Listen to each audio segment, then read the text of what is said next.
Assalamualaikum warahmatullahi wabarakatuh. Perkenalkan, nama saya Diana Rizky dari Manajemen PJJ S1. Kali ini saya akan mempresentasikan Manajemen Sumber Daya Manusia dengan tema konflik dan organisasi dalam organisasi. Konflik dan organisasi dalam organisasi.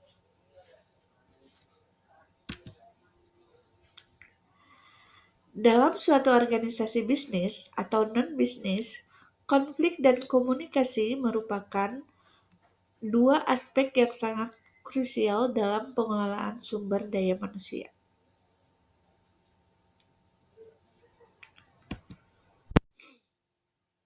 Pertanyaan. Yang pertama, jelaskan secara mendalam berbagai sebab-sebab timbulnya konflik dalam perusahaan. Berikan contoh konkret untuk setiap penyebab.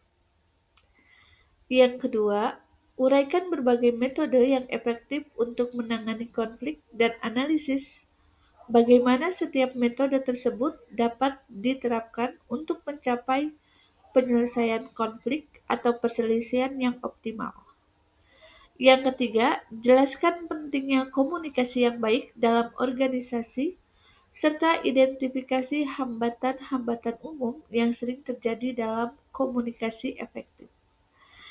Yang keempat adalah berikan rekomendasi pedoman komunikasi yang baik yang dapat diterapkan oleh manajemen SDM untuk meningkatkan hubungan kerja dan mencapai tujuan perusahaan karyawan.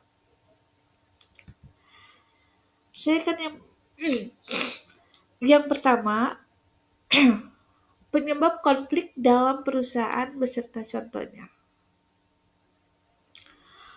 Yang pertama ada perbedaan nilai dan tujuan.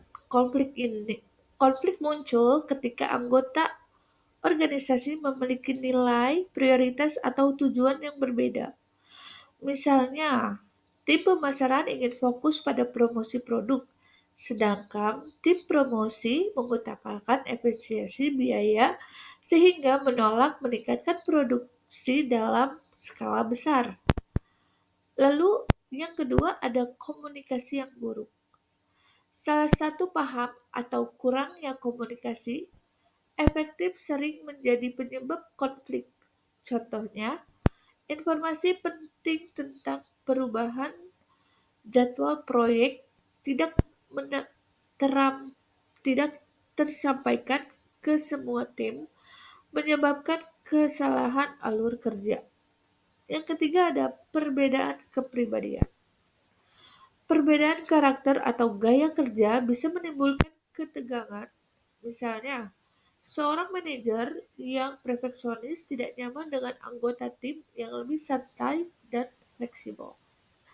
Yang keempat ada persaingan sumber daya. Ketika sumber daya seperti waktu, anggaran, atau ruang terbatas, persaingan bisa memicu konflik. Contohnya, dua departemen bersaing mendapatkan anggaran promosi yang terbatas. Yang kelima ada perubahan organisasi. Rekonstruksi pergantian pimpinan atau perubahan kebijakan dapat menimbulkan ketidakpastian dan resistensi yang memicu konflik. Yang keenam ada perbedaan peran dan tanggung jawab yang tidak jelas. Contohnya, tugas yang tumpang tindih antara dan departemen sehingga menyebabkan bentrok kewenangan. Selanjutnya yang kedua ada metode efektif menangani konflik dan penerapan. Di sini kita lihat ada metode terbuka dan transparan. Jadi metode terbuka dan transparan itu di di dideskripsikan seperti dialog jujur, mendengarkan dengan empati, dan menyampaikan pandangan tanpa menyalahkan. Contoh penerapannya adalah diskusi rutin untuk menyelesaikan kesalahpahaman antara anggota tim. Lalu yang kedua ada metode mediasi profesional. Mediasi profesional itu melibatkan pihak ketiga netral untuk mencari solusi bersama. Contohnya adalah HR sebagai mediator saat terjadi konflik antar departemen. Yang ketiga ada metode pengelolaan emosi, di mana mengajarkan kecerdasan emosional untuk mengendalikan reaksi. Contohnya adalah pelatihan pengelolaan stres dan relaksasi bagi karyawan sebelum menyelesaikan konflik.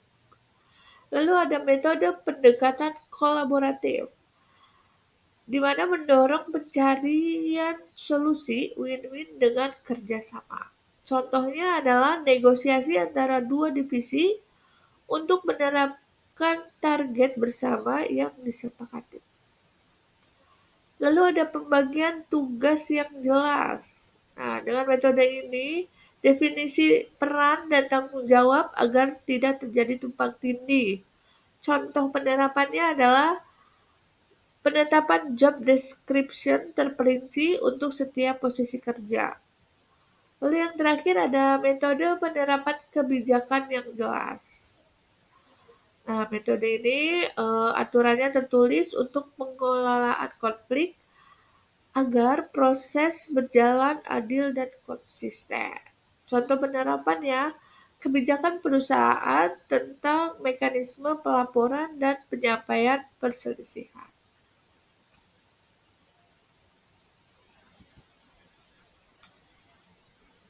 Ya, ketiga ada pentingnya komunikasi yang baik dalam organisasi.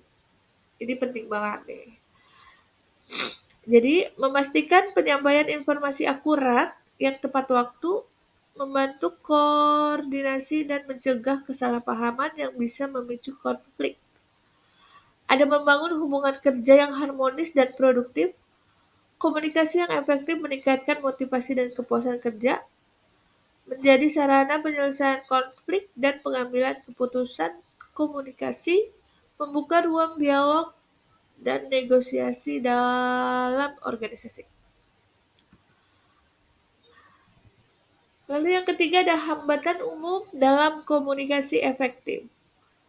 Perbedaan persepsi dan interpretasi pesan, kurangnya saling mendengar dan empati, gangguan fisik dan teknis, misal gangguan sinyal atau ruangan yang bising, ada ego dan sikap defensif, informasi tidak lengkap atau tidak tepat waktu, budaya organisasi kurang mendukung komunikasi terbuka.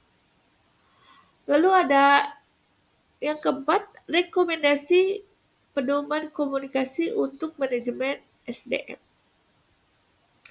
Yang pertama ada bangun budaya komunikasi terbuka. Lalu ada berikan pelatihan komunikasi efektif dan manajer konflik.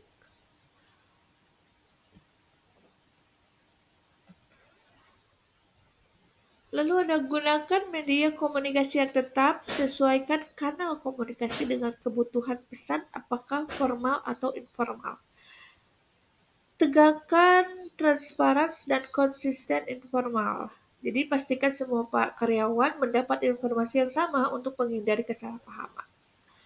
Lalu ada libatkan atasan atau HR untuk mediasi konflik. Jadi fasilitas penyelesaian masalah dengan pihak ketiga yang netral. Ada kebijakan komunikasi dan konflik yang jelas. Dokumentasikan aturan main dalam komunikasi organisasi untuk menjaga profesionalisme. Lalu ada sediakan forum diskusi untuk reguler, misalkan meeting mingguan atau sesi feedback untuk menyelesaikan masalah secara cepat dan berkesinambungan. Terima kasih, itu saja presentasi dari saya. Untuk lebihnya mohon dimaafkan. Wassalamualaikum warahmatullahi wabarakatuh.